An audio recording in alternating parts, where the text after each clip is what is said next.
கர்த்தர் நல்லவர். நம்ம ஒரு சில வாரங்களாக ஜெபத்தை குறித்து அநேக காரியங்களை கவனிச்சுட்டு வரோம். ஜெபம் ரொம்ப ஒரு முக்கியமான விஷயம். ஜெபத்தை பற்றி அநேக நபர்கள் அநேக விதமாய் பிரசங்கிச்சிருக்கிறாங்க, போதிச்சிருக்கிறாங்க. நம்ம தொடர்ந்து ஜெபத்தை பற்றி இன்னும் அதிகமாக அறிஞ்சிக்கணும். ஏன்னா ஜெபம் என்பது நம்ம நினைக்கிற மாதிரி ஒரு ரொம்ப ஆர்டினரி விஷயம் இல்லை, ஒரு சாதாரண விஷயங்க. ஜெபம் தானே பெருசாக என்ன, உட்காந்து ஒரு அரை மணி நேரம் 1 மணி நேரம் ஜெபம் பண்ணால் போதும் அப்படின்னு நினைக்கிறோம். இல்லை, ஜெபம் அதற்கும் அப்பாற்பட்டு, அதுக்கும் மேலே. Prayer is not an ordinary thing. It is not just communication. ஏதோ சும்மா கடவுள்கிட்ட பேசுகிறோம் அந்த நோக்கத்தில் நம்ம ஜெபிக்கக்கூடாது. ஜெபம் அதற்கும் மேலானது. ரொம்ப பெரிய விஷயங்களை ஜெபத்தினால் நம்மளால் சாதிக்க முடியும். அதனால் அதை மனதில் வச்சு இந்த வார்த்தைகளை கவனமாய் கேளுங்க. கர்த்தர் உங்களுக்கு உதவி செய்வார். போன வாரம் நம்ம கவனித்தோம், விசுவாசம்தான் நம்முடைய வாழ்க்கையினுடைய அடித்தளம். எப்படி ஒரு மரத்துக்கு நிலம் முக்கியமோ, ஒரு மீனுக்கு தண்ணீர் முக்கியமோ, அதுபோல் விசுவாச வாழ்க்கை தான் நம்ம எல்லார் வாழ்க்கையினுடைய அடித்தளம். அது பேஸ்மெண்ட். நம்ம அப்படி தான் வாழணும்னு கர்த்தர் நம்மளை உண்டாக்கி இருக்கிறார். அப்போ விசுவாசம்னா என்னன்றதை பற்றி நான் சொன்னேன் இல்லை. விசுவாசன்றது என்னது?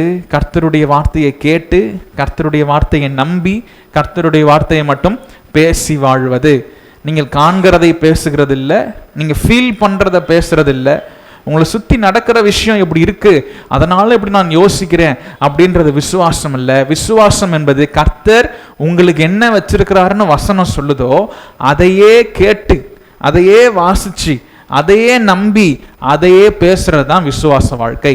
அப்போ கர்த்தர் நம்மளை சூழ்நிலைகளை பார்த்து பேசும்படிக்கு கர்த்தர் நம்மளை அழைக்கலை. ஐயோ பிரச்சனை எப்படி இருக்குங்க, விஷயம் எப்படி போயிட்டு இருக்குங்க, என்ன பண்ணுறது, இந்த போகிற போக்க பார்த்தா இன்னும் மே மாதம்லாம் வெயில் அவ்வளோதான் பிச்சு எரிஞ்சிரும் போல், அந்த மாதிரி வார்த்தைகளை பேசுறது கர்த்தர் நம்மளை வைக்கலை. எந்த மாதிரி வார்த்தையை பேச வச்சிருக்கிறாரு? எவ்வளோ வெயில் அடித்தாலும் எனக்கு பிரச்சனை இல்லைன்னு சொல்கிற வார்த்தையை கர்த்தர் பேச வச்சிருக்கிறார். எப்படி பேசணும், என்ன சொல்லணும்? வசனம் இருக்குது.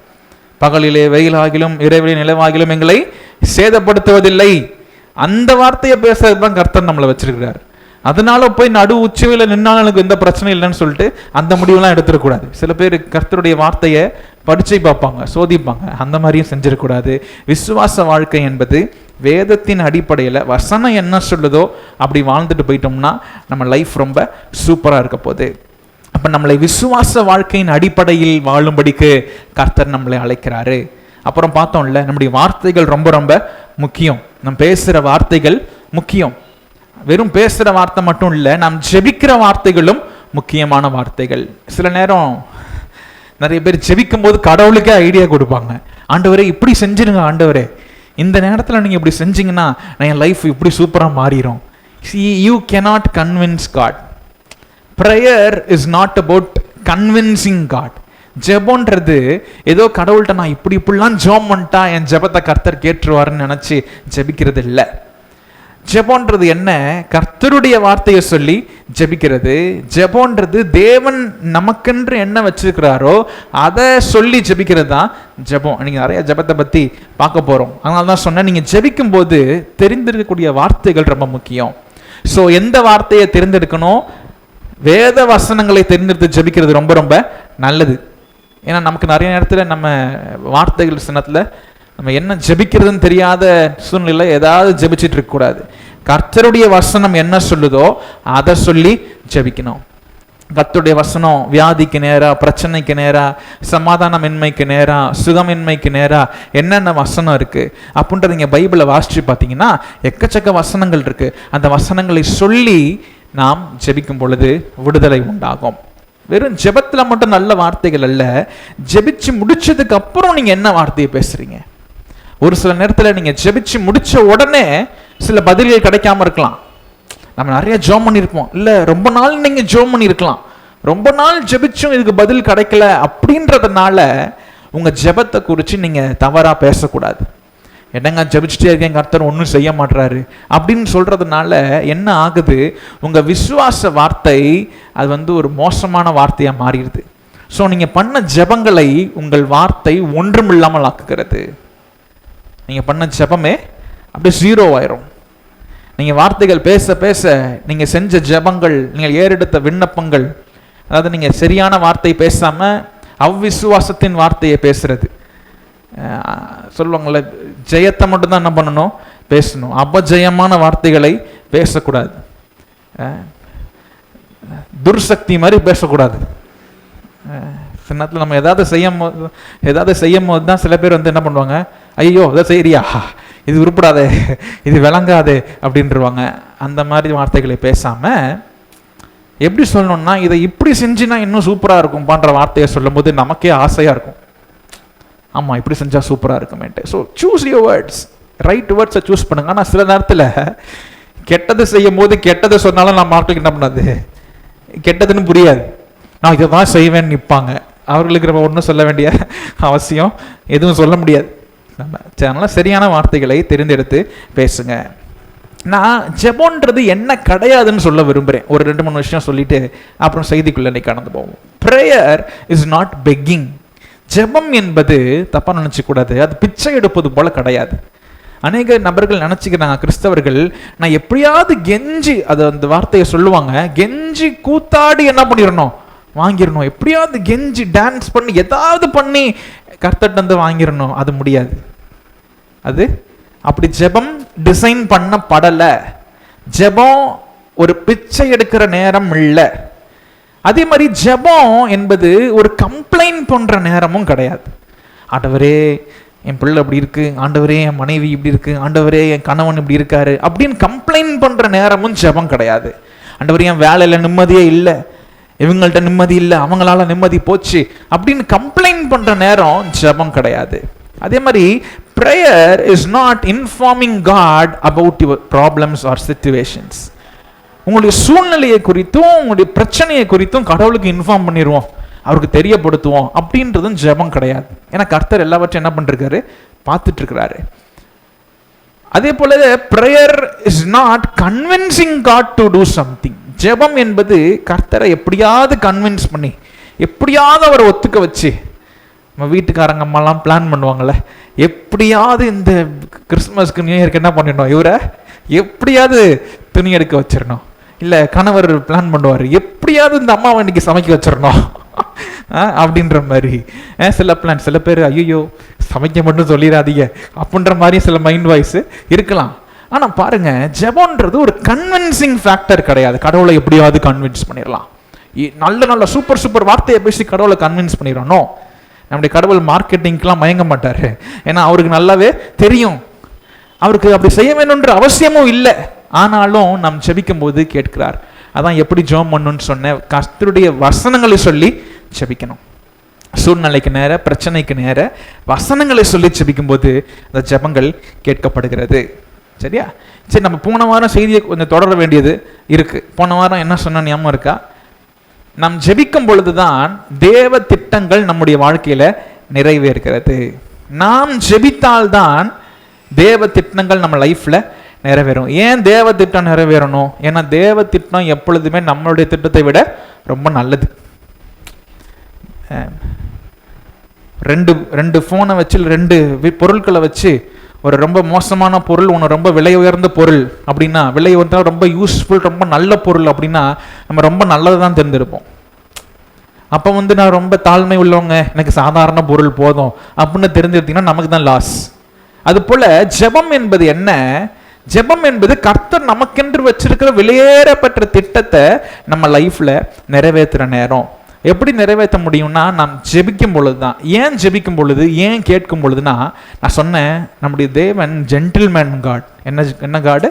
ஜென்டில்மேன். அவர் யார்ட்டையும் வற்புறுத்துறது கிடையாது. இது நீ செஞ்சே ஆகணும், இதை நீ செய்யலன்னா அவ்வளோதான் அப்படின்னு வற்புறுத்துவர் அல்ல. He gives us choices to make. நிறைய சாய்ஸை கர்த்தர் நமக்கு கொடுக்கிறார். நீங்க எதை சூஸ் பண்ண விரும்புறீங்க? கர்த்தர் நம்மளை மதிக்கிறதுனால, கர்த்தர் நம்மளை கனம் பண்றதுனால நமக்கு சாய்ஸ் கொடுக்கிறார். எதை வேணுமா தெரிஞ்செடுத்துக்கோன்னு சொல்றார். அப்ப இன்னைக்கு நம்ம ஜெபிக்கும் பொழுது, நம் தேவனை பார்க்கும் பொழுது, அவர் திட்டம் என்னவோ அதை நிறைவேற்றும்படிக்கு நாம் ஜெபிக்க வேண்டும். ஸோ அப்படி ஜெபம் பண்ணாதான் ஆசீர்வாதம் கிடைக்கும் லைஃப்ல. எதுவும் நடக்க மாட்டேங்குது, ஆசீர்வாதம் இல்லை, நல்லது நடக்க மாட்டேங்குதுன்னா புலம்புறதுனால எதுவும் ஆகாது. ஆனால் நீங்கள் ஜெபிக்கும் பொழுது ஏதோ ஒன்று மாறும். நீங்கள் ஜெபிக்கும் பொழுது தேவ திட்டம் உங்கள் லைஃப்ல நிறைவேறும். தொடர்ந்து பார்ப்போம். இன்னைக்கு எதை சொல்ல போறோம் அப்படின்னா, ஜெபம் என்பது இயேசு எனக்காக ஏற்கனவே செய்து முடித்த காரியத்தை சுதந்தரிப்பது. Prayer is possessing what Jesus has already accomplished on the cross. சிலுவையில் இயேசு செஞ்சு முடிச்ச காரியத்தை நம்ம சுதந்தரிக்கிறது தான் ஜெபம். என்னங்க, சிலுவையில் இயேசு அப்படி என்ன பண்ணாரு? சிலுவையில் இயேசு அப்படி என்ன பண்ணாரு? நான் இங்கே நிறைய பேர் சிலுவையை பார்க்கும்போது அவங்க எப்படி தான் பார்க்குறாங்க? ஒன்று, சிலுவையை பார்க்கும்போது தங்களை பாவிகளாக உணர்றாங்க. இல்லை, சிலுவையில் பார்க்கும்போது இயேசு பரிதாபமாக தொங்கிட்டு இருக்கிறாரு பாருங்க அப்படின்னு அவருடைய ரத்தம், அவருடைய காயங்கள், அவர் பட்ட வேதனைகள் அது மட்டும்தான் ஞாபகம் வருது. நம்முடைய இயற்கையான கண்களில் பார்க்கும் பொழுது, நம்முடைய நேச்சுரல் ஐஸில், சாதாரண கண்ணில் இயேசுவை பார்க்கும் பொழுது இந்த மனுஷன், நேச்சுரல் மனுஷன் இப்போ எப்படி இருக்கான்னா சரியா இல்லை. இந்த நேச்சுரல் மனுஷன் இப்போ பாவத்தில் மூழ்கி இருக்கிறதுனால, அவன் ஒரு மோசமான லைஃப் ஸ்டைல் அவன் இருக்கிறதுனால, அவனுடைய கண்களுக்கு இயேசுவை பார்க்கும்போது எப்படி தெரியுதுன்னா, இயேசு பாவம், அவர் பாருங்க எனக்காக தொங்கிட்டு இருக்காரு, அது மட்டும்தான் தெரியும். இன்னொரு பார்வை தெரியும், நான் எவ்வளோ மோசமானவன் பாரு அப்படின்றது மட்டும்தான் தெரியும். ஆனால் நம்முடைய ஆவிக்குரிய கண்களை திறந்து பார்க்கும் பொழுது சிலுவையில் இயேசு என்ன செஞ்சார்ன்றது ரொம்ப டிஃப்ரெண்டாக தெரியும். ஏன்னா சிலுவையில் இயேசு சாதாரண விஷயத்தை செய்யல. சிலுவையில் ஏதோ அடிபட்டு செத்து மரிச்சு போனாரு, பாவம் நிர்வாணமா தொங்குனாரு, அவர் எந்த பாவமும் செய்யல. குட் ஃப்ரைடே வந்துருச்சுன்னா நிறைய பேர் என்ன பண்ணுவாங்க, 40 நாள் ஃபாஸ்டிங் எடுக்கிறது, அதை பற்றி பயங்கரமா அழுது புலம்புறது அப்படின்னே இருப்பாங்க. ஆனா சிலுவையில் இயேசு செஞ்சு முடிச்சது எதுக்கு என்னன்னா, இல்லை சிலுவையில் இயேசு செஞ்ச காரியத்தை குறித்து நம்ம வருத்தப்பட்டுட்டு இன்னும் அழுதுகிட்டு இருந்தோம்னா நமக்கு சத்தியம் தெரியவில்லை என்ற அர்த்தம். ஏன் சத்தியம் என்ன சொல்லுது? திருப்புங்க வசனம், கொலோசியர் 2ஆம் அதிகாரம் 15ஆம் வசனம் என்ன சொல்லுது? கொலோசியர் 2:15 ரொம்ப ஃபேமஸ் வசனம், நம்ம அடிக்கடி இந்த சமீப காலத்தில் உபயோகப்படுத்தின வசனம். அது சொல்லுது, துரைத்தனங்களையும் அதிகாரங்களையும் உரிந்து போட்டு. யாரு துரைத்தனம், யார் அதிகாரம்? நம்ம வழக்க மொழியில் பேசும்போது கேட்பாங்கல்ல, ஆமாம் இவர் பெரிய துரை, இவர் நம்ம சொன்னாலாம் கேட்க மாட்டாரு அப்படின்னு சொல்லுவாங்கல்ல. துரைன்னா என்ன? ரொம்ப அப்படியே அதிகாரம் உள்ள ஆளு. அப்ப இது யாரை பத்தி பேசுதுன்னா, பிசாசை பற்றி பேசுகிறது. பிசாசு ஒரு துரைத்தனத்தை நம்ம மேல காமிச்சிட்டு இருந்தான், நம்மளோட அதிகாரத்தை காமிச்சிட்டு இருந்தான். அவன் சொல்லிக்கிட்டு இருந்தான், நான் தான் பெரிய ஆளு, நீ சாபத்தை மட்டும்தான் வச்சுக்கணும், நீ பாவம் செஞ்சுட்ட, அதனால உன் தப்புக்கு என்ன மட்டும்தான் வச்சுக்கணும், தண்டனை மட்டும்தான் கரெக்டு, நீ செஞ்ச தப்புக்கு இதுவே ரொம்ப ஜாஸ்தி அப்படின்னு ஒரு மோசமான அதிகாரியினுடைய மனநிலைமையை பிசாசு வச்சிருந்தான். அதனாலதான் அவன் துரை மாதிரி ஆக்ட் பண்ணான், அவன் பெரிய அதிகாரி மாதிரி ஆக்ட் பண்ணான். அது மட்டும் இல்ல, அதிகாரங்களையும் உரிந்து போட்டு. அப்படின்னா என்ன? பிசாசு நம்மள அதிகாரம் செலுத்தலாம். என்ன அதிகாரம் செலுத்தினா? நமக்கு வியாதியை கொடுக்கறது, நாம நல்லா இருக்க விடாம தடுக்கிறது, நம்ம லைஃப்ல ஜெயம் பெற விடாம தடுத்து, உனக்கு you deserve only this much, இவ்வளவுதான் உனக்கு, இதுக்கு மேல உனக்கு கிடையாது அப்படின்ற ஒரு பொய்ய சொல்லி அவனுடைய ஆதிக்கத்தையும் அவனுடைய அதிகாரத்தையும் நம்மள செலுத்தினா, இயேசு சிலுவையில என்ன பண்ணாருன்னா, அவனுடைய ஆதிக்கத்தையும் அவனுடைய அதிகாரத்தையும் உரிந்து போட்டார். அப்படின்னா என்ன? உறிஞ்சு போட்டாருன்னா என்ன அர்த்தம்?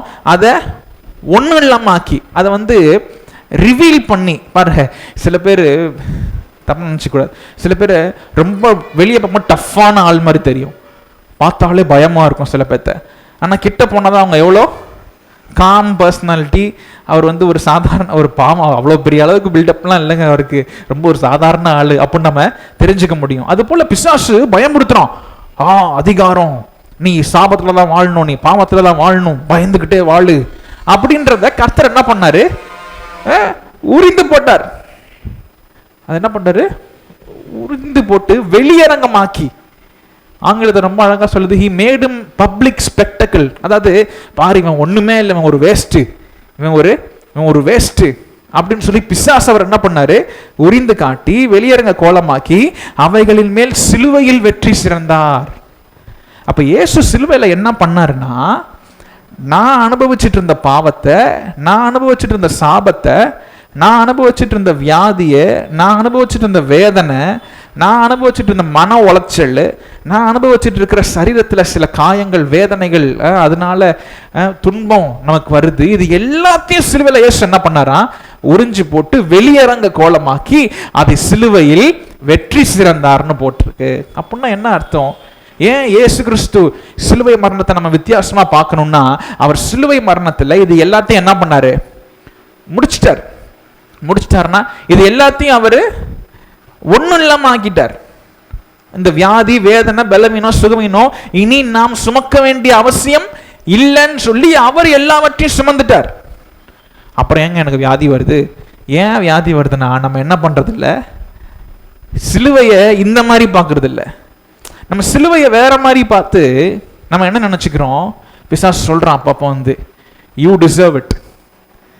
சின்ன வயசுல அது பண்ண பார்த்தியா, நீ செய்யாத அநியாயமா, நீ செய்யாத அக்கிரமமா, உன் குடும்பத்தில் இப்படிலாம் செஞ்சாங்கல்ல, அதனால தான் உனக்கு இந்த பிரச்சனைன்னு பிசாசு சொல்லுவான். ஆனால் இயேசு சொல்றாரு, பிசாசனுடைய சகல துரைத்தனத்தையும் அதிகாரத்தையும் சிலுவையில் உரிந்து போட்டு வெளியரங்க கோலமாக்கி அவர் சிலுவையில் வெற்றி சிறந்திருக்கிறாரு. அதுக்கு என்ன அர்த்தம்? இனிமேல் நான் பாவத்தில் வாழ வேண்டிய அவசியம் இல்லை, இனிமேல் நான் சாபத்தில் வாழ வேண்டிய அவசியம் இல்லை, இனிமேல் நான் வியாதியில் வாழ வேண்டிய அவசியம் இல்லை, இனிமேல் நான் தரித்திரத்தை வாழ வேண்டிய அவசியம் இல்லை, இனிமேல் நான் வருத்தப்பட்டு மன உளைச்சல்ல வாழ வேண்டிய அவசியம் எனக்கு இல்லை.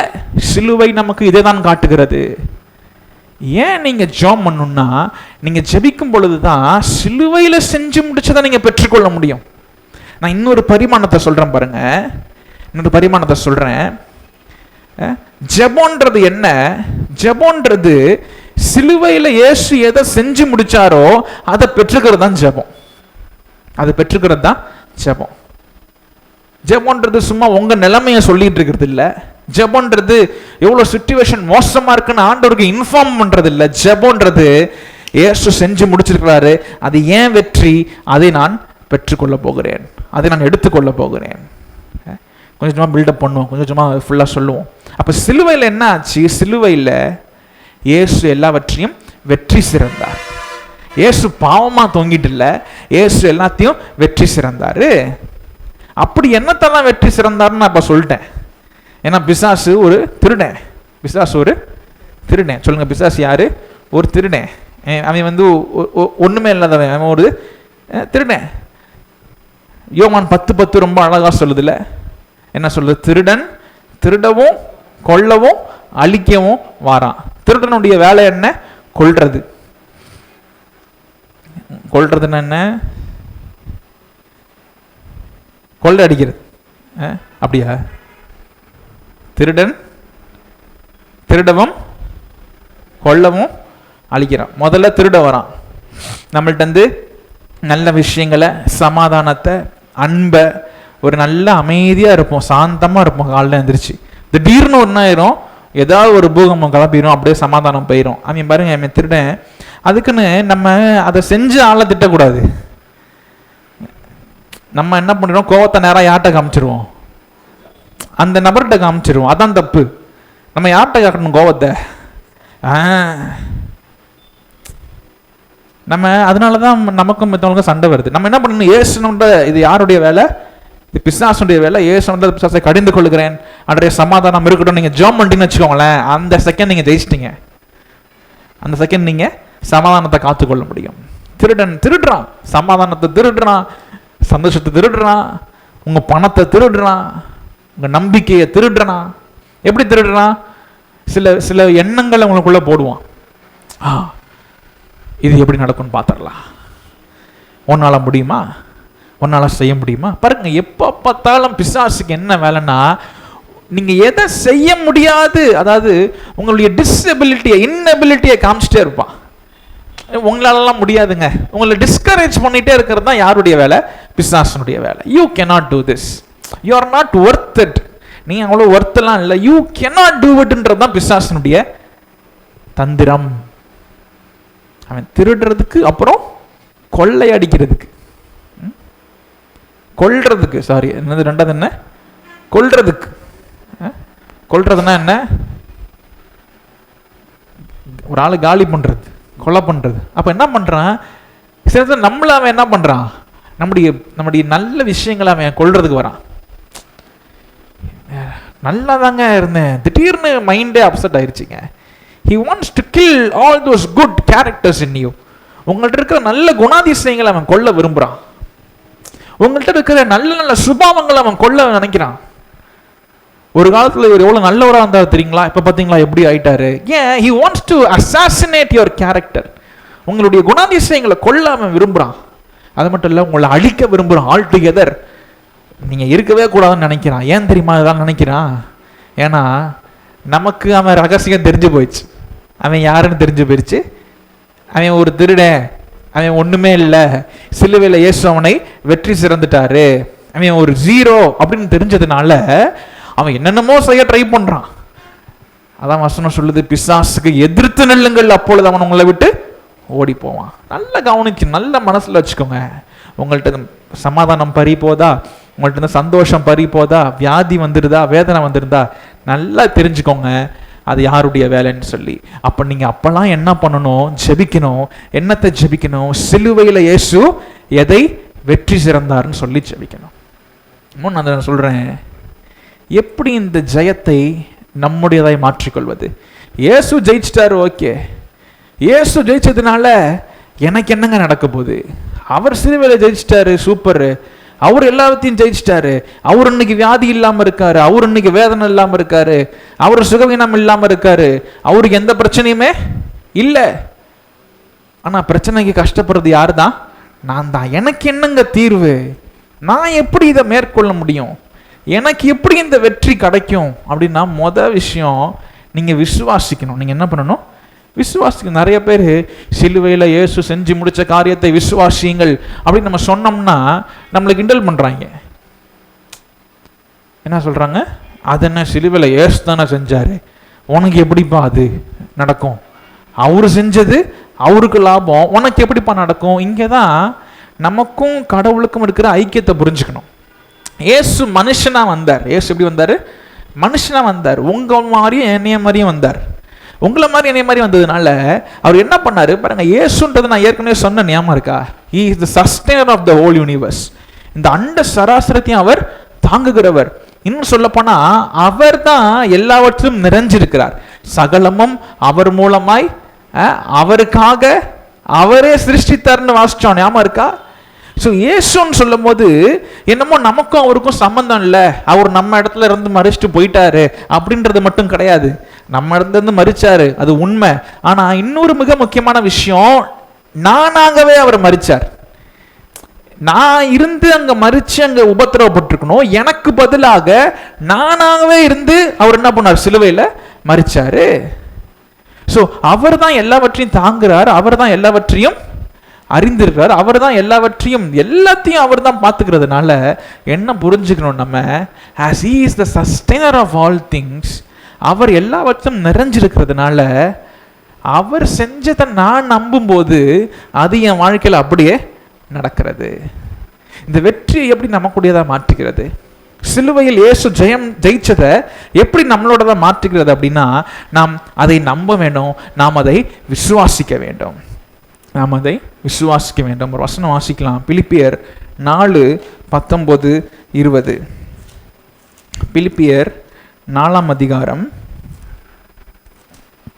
19-20 வசனம். சாரி, தப்பா சொல்றேன். கரெக்டாக தான் சொல்றேன். சாரி, நான் தப்பா எடுத்துட்டேன்.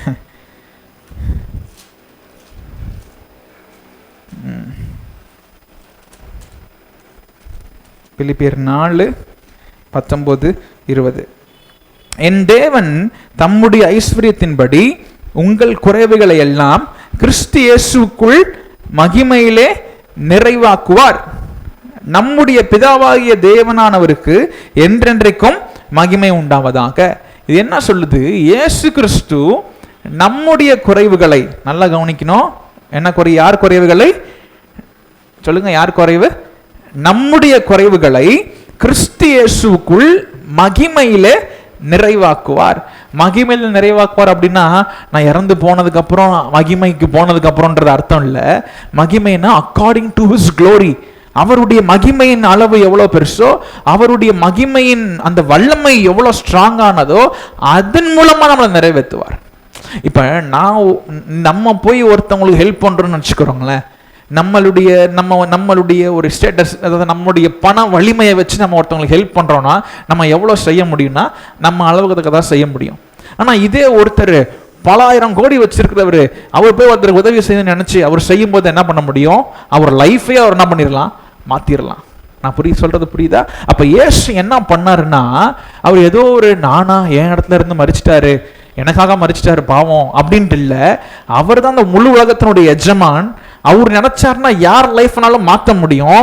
அந்த இடத்துல இருந்து அவர் சொல்றாரு, என் தேவன் தம்முடைய ஐஸ்வர்யத்தின்படி, அவருடைய ஐஸ்வர்யம் எவ்வளவு பெருசு, எவ்வளோ அவருடைய வல்லமை எவ்வளவு பயங்கரமானது, அவருடைய மகிமை எவ்வளவு பயங்கரமானது, அவருடைய ஐஸ்வர்யத்தின்படி, அவருடைய மகிமையின்படி என்னுடைய குறைவுகள் எல்லாவற்றையும் அவருக்குள்ள நிறைவாக்குறாரு.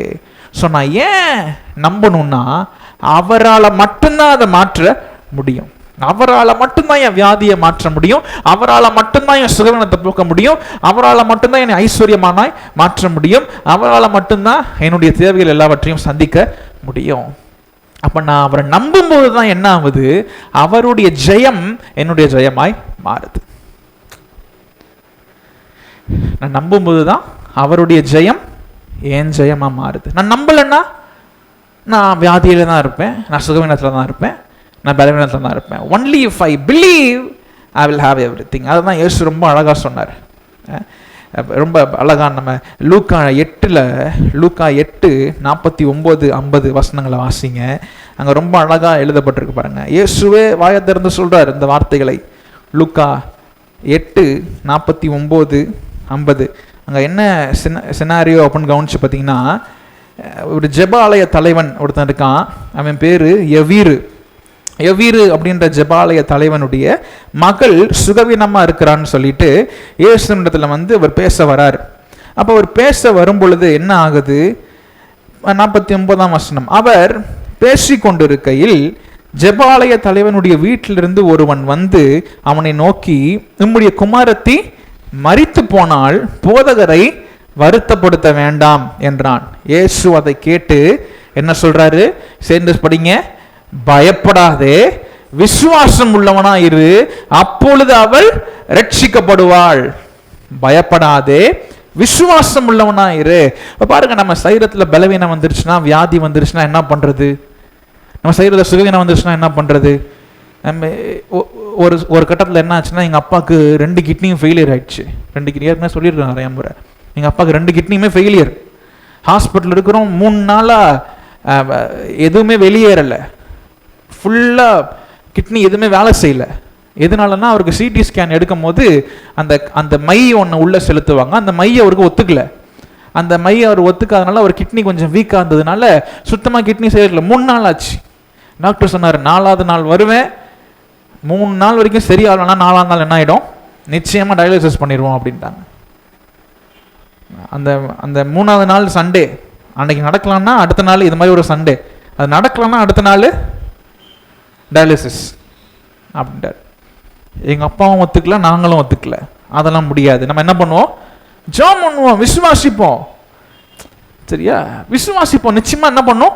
மாறும், நிச்சயமா நடக்கும் அப்படின்னு பயங்கரமாக விசுவாசத்தோட ஜெபம் பண்ணுவோம். நாங்கள் போய் அங்கே ஜெபம் பண்ணி கர்த்தர் நிச்சயமா அற்புதம் செய்வாருன்னு ஜெபம் பண்ணி, எங்கள் சண்டே சர்ச்சு சர்வீஸ் 10 மணிக்கு முடிப்போம்.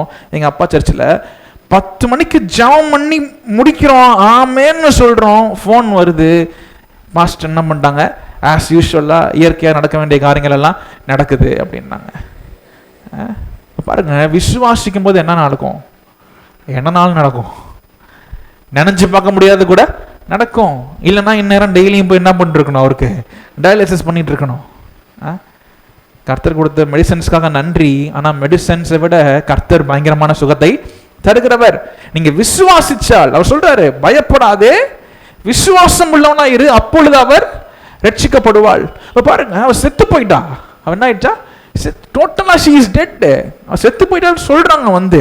ஆனாலும் இயேசு போய் என்ன பண்றாரு? அவளை உயிரோட எழுப்ப. இது எதை குறிக்குது? இதை காமிக்குது.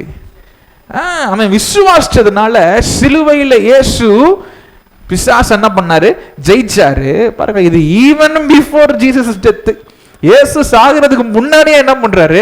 செஞ்சு காமிக்கிறாரு. என்ன செஞ்சு காமிக்கிறாரு? நான் இப்ப நேரா இருக்கிறேன், நான் செய்யறேன், ஆனா நான் சிலுவையில செத்து மரிச்சு உயிரோட திருப்பி எழுப்பிடுவேன். அதுக்கப்புறமேல் நீங்க விசுவாசிக்கும் போது, நீங்க விசுவாசிச்சாலும் அப்படியே நடக்கும்னு இயேசு சொல்றாரு. சரியா? அப்ப பயப்படாதீங்க. வியாதி வந்துட்டா பயந்துடாதீங்க. போய் ஜெபம் பண்ணுங்க, கர்த்தர் வியாதியை போக்குவார். பிசாசு பிடிச்சிருச்சிங்க, ஐயோ அவருக்கு பேய் பிடிச்சிருச்சு, அவரை பார்க்கவே பயமா இருக்கு, அதெல்லாம் சும்மா ஒரு ஆக்டர் பிசாசு. போய் இயேசு நாமத்துல போன்னு சொல்லுங்க, என்ன பண்ணுவது? போது. பணம் குறைவு, நம்பாதீங்க. அது உங்க சூழ்நிலையை நம்பாதீங்க. யுவர் எ ஃபெயிலியர் அப்படின்றத நம்பாதீங்க. நீங்க எதை நம்பணும்? சிலுவையில இயேசு என்னத்தை ஜெயிச்சு முடிச்சிருக்காரோ அதை நம்பணும். அப்ப நீங்க நம்பினா என்ன அர்த்தம்? when you believe you are actually acknowledging the victory of God. நீங்க விசுவாசிக்கும் போது என்ன ஆகிறது? நீங்கள் இயேசுவினுடைய வெற்றியை ஏற்றுக்கொள்றீங்கன்னு அர்த்தம். நீங்க இயேசுவின் வெற்றியை ஏற்றுக்கொள்ளும் போது அது உங்களுடைய வெற்றியாய் மாறுது.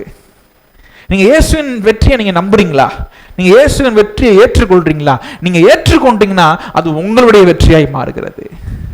அப்ப நீங்க விசுவாசிப்பதன் மூலம் நீங்கள் இயேசுவினுடைய வெற்றியை நீங்களும் ருசி பார்க்க முடியும். ரெண்டாவது சொல்லி முடிக்கிறேன். ரெண்டாவது தான் ரொம்ப முக்கியம். இப்பதான் நம்ம ஜெபத்துக்கே வரோம். எப்படி இந்த ஜெயம் என்னுடையதை மாறும்னா, நான் ஜெபிக்கும் பொழுது மாறும். என்னங்க நான் நம்பினா மட்டும் போதும் நினைச்சேன், ஜெபம் பண்ணணும்னு சொல்றீங்க. நம்புறது ரொம்ப முக்கியம், ஆமா தானே? நீங்க நம்புறீங்க ஒரு விஷயத்தை, என்ன பண்றீங்க? ரொம்ப ஆழமா நம்புறீங்க. அது உண்மைதான், அது பொய் கிடையாது. ஆனா நீங்க நம்புறதே என்ன பண்ணணும்? பேச ஆரம்பிக்கணும். அதான் நான் போன வாரம் சொன்ன ஞாபகம் இருக்கா? நீங்க எதனாலும் நம்பலாம், ஆனா நீங்க பேசுறது தப்பா பேசிட்டீங்கன்னா நீங்க நம்புறதும் வீணா போயிடும். நான் சொல்றது புரியுதா? நீங்க நம்புறது ரொம்ப ரொம்ப முக்கியம், விசுவாசிகள் ரொம்ப ரொம்ப முக்கியம். ஆனா அதை விட இன்னொரு முக்கியமான விஷயம் இருக்கு. என்னது? நீங்க பேசுறது, நீங்க ஜெபிக்கிறது. நீங்க ஜெபிக்கும் போது எதை ஜெபிக்கிறீங்க? நீங்க ஜெபிக்கும் போது நீங்க எதை விசுவாசிக்கிறீங்களோ அதை நீங்கள் ஜெபிக்கும் பொழுது நீங்க என்ன செய்றீங்கன்னா, நீங்க உங்களுடைய ஜெயத்தை பிரகடனப்படுத்துறீங்க. You are declaring your victory. நீங்க ஜெபிக்கும் போது, விசுவாசம் மூலம் ஜெபிக்கும் பொழுது என்ன பண்றீங்கன்னா, இயேசுனுடைய வெற்றியை வெறும் நம்புறது மட்டும் இல்ல, அதை ஏற்றுக்கிறது மட்டும் இல்ல, இயேசுனுடைய வெற்றியை நான் என்ன பண்றேன்? பிரகடனப்படுத்துறேன். ஐ டிக்ளேர். டிக்ளேர் பண்றது ரொம்ப முக்கியம். ஏன் டிக்ளேர் பண்றது ரொம்ப முக்கியம்? நம்முடைய நாடு சுதந்திரம் அடைஞ்சப்ப 1947 அலர்ட்டா இருக்கிறீங்க. 1947 India was declared as an independent nation. அப்படின்னா என்ன அர்த்தம்? சுதந்திரம் ஏற்கனவே சைன்லாம் பண்ணியாச்சு, அக்ரிமெண்ட்லாம் சைன் பண்ணி முடிச்சாச்சு. ஆனா அந்த வைஸ்ராய் வைஸ்ராயா அந்த யார் இன்சார்ஜா அவர் என்ன பண்ணணும்? ஒரு பப்ளிக் ரிசல்ட் கொடுக்கணும். ஒரு பப்ளிக்கா என்ன பண்ணணும்? ஒரு ஸ்பீச் கொடுக்கணும். இன்னைக்கு என்ன பண்றேன்? இந்தியாவுக்கு விடுதலை, இனிமேல் பிரிட்டிஷ் ஃபோர்ஸ் இந்தியாவில் தங்குறது இல்ல. So he has to declare. Only upon declaring India is free now. அவர் எப்ப டிக்ளேர் பண்றாங்களோ அப்பதான் இந்தியாவுக்கு என்ன கிடைச்சிச்சு? சுதந்திரம் கிடைச்சிச்சு. நைட்டு கிடைச்சிச்சுன்னு சொல்றாங்க. அது 1947 எத்தனாம் தேதி? நல்லா கவனிக்கிறீங்க, சந்தோஷம். ஆகஸ்ட் 15 நைட்டு என்ன கிடைச்சிச்சு? இந்தியாவுக்கு சுதந்திரம் கிடைச்சிச்சு. Only upon declaring you can possess it. நீங்க ஜெபிக்கும் போதுதான் நீங்க இயேசு நாமத்துல ஒரு வியாதியை நீங்க என்ன பண்றீங்க? நீங்க டீல் பண்ணணும். அந்த வியாதியை டீல் பண்றதுக்கு நீங்க என்ன பண்ண போறீங்க? வசனத்தை எடுத்து வச்சு, ஆண்டவரே உம்முடைய தழும்புகளால் நாங்கள் குணமானோம்னு பேதுருள்ள வசனம் இருக்கு. இந்த வசனத்தை நான் சொல்லி ஜெபிக்கிறேன் இயேசு நாமத்துல, நான் நம்புறேன். அந்த வசனத்தை நம்பிட்டு ரெண்டாவது ஜெபிக்கணும்.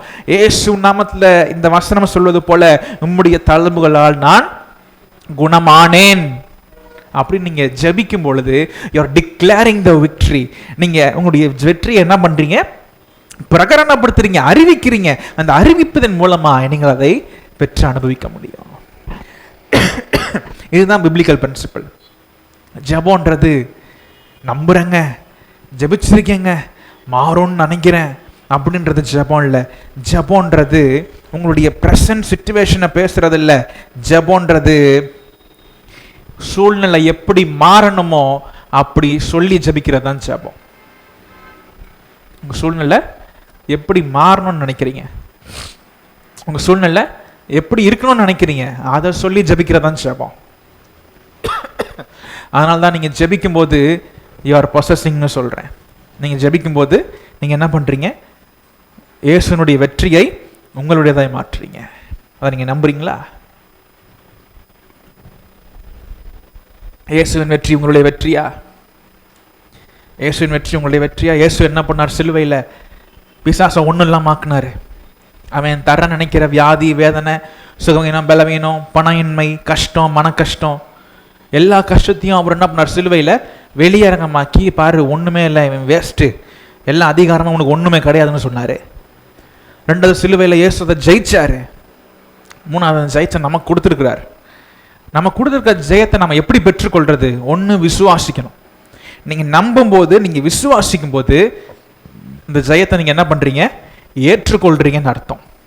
ஏற்றுக்கொள்றது மட்டும் பத்தாது, நீங்கள் ஜெபிக்கணும், அதை ஜெபத்தில் வைக்கணும். அவருடைய வெற்றியை நீங்கள் ஜெபத்தில் என்ன பண்ணணும்? சொல்லணும்.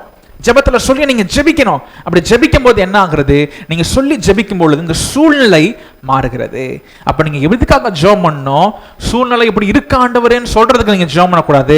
இயேசு நாமத்தில் சூழ்நிலை இப்படி மாறினதுக்காக நன்றின்னு நீங்கள் ஜெபிக்கும் போது சூழ்நிலையை மாறுது.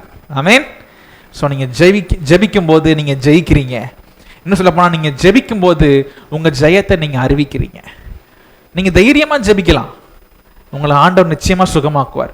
நீங்கள் தைரியமாக ஜெபிக்கலாம், உங்கள் பணக்குறைவை நிச்சயமாக கர்த்தர் நிறைவாக்குவார். ஏன் அப்படி சொல்கிறேன்னா, இது இனிமேல் நீங்கள் ஜெயிக்க போகிறதில்ல, இனிமேல் நீங்கள் வெற்றி பெற போகிறதில்ல.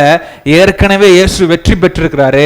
அவர் பெற்ற வெற்றியை நான் விசுவாசிக்கிறதுனால, நான் நம்புறதுனால, நான் அதை ஏற்றுக்கொள்றதுனால, நான் அதையே சொல்றதுனால என் லைஃப்பில் வெற்றி என்ன பண்ணிடும்? வந்துடும்.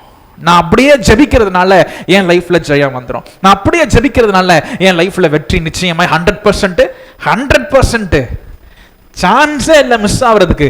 நான் நம்பி விசுவாசித்து ஜெபிக்கும் பொழுது அப்படி ஆகிறது. அதனால தான் சொன்னோம், நீங்கள் ஜெபிக்காமல் கர்த்தர் உங்களை ஆசீர்வதிக்க முடியாது. நீங்க ஜெபிக்கலன்னா தேவ திட்டம் உங்க லைஃப்ல நிறைவேறாது. அப்ப எதை சொல்லி ஜெபிக்க போறோம்? இயேசுவின் வெற்றியை சொல்லி ஜெபிக்க போறோம். இயேசுவின் வெற்றி எங்க இருக்கு? இந்த வசனத்துல இருக்கு. இந்த வசனத்துல இயேசுனுடைய வெற்றி எல்லாம் ரெக்கார்ட் ஆயிருக்கு. அதெல்லாம் சொல்லி சொல்லி ஜெபிக்க போறோம். எப்படி ஜெயிக்க போறோம்? பிசாசை சொல்லி சொல்லி குத்தி காட்டி நீ ஒன்னும் இல்லாதவன், அவன் நம்மள்ட்ட சொல்லுவான் நம்ம ஒன்றும் இல்லாதவன். நம்ம பிசாசு சொல்லணும், இல்ல இல்ல உன் வெற்றி செல்லாது, நீ வெற்றி பெறவே இல்லை, நீ தோற்று போனவன், உன்னுடைய வியாதி என்னை ஒன்றும் பண்ண முடியாது, உன்னுடைய பணக்குறைவு என்னை ஒன்றும் பண்ண முடியாது, நான் ஜெயம் பெற்றவன். நீங்க சொல்லி சொல்லி நீங்க ஜெபிக்க போறீங்க. நீங்க சொல்லி சொல்லி ஜெபிக்கும் போது நீங்க சொல்லி வச்ச மாதிரியே நீங்க ஜெயிக்க போறீங்க. ஆமென். You can win. நீங்க ஜெயம் பெற முடியும். 100% சான்ஸ். 99% 100% கர்த்தர் உங்களை நடத்து.